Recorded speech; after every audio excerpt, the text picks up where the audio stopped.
You ask Tiger to solve. This deals with linear equations with one unknown. The final result is x equals 1. Let's solve it step by step. Simplify the expression. Expand the parentheses.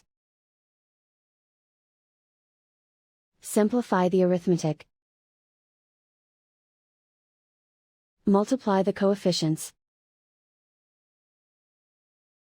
Expand the parentheses. Group like terms.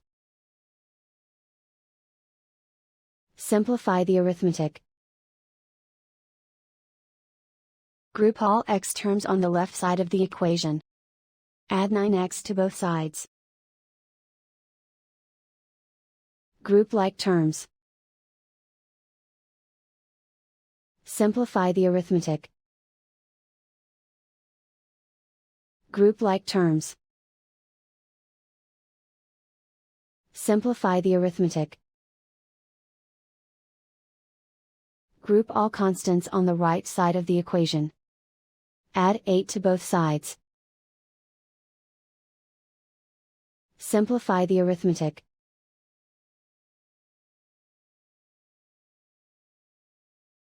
Isolate the x. Divide both sides by 21. Simplify the fraction.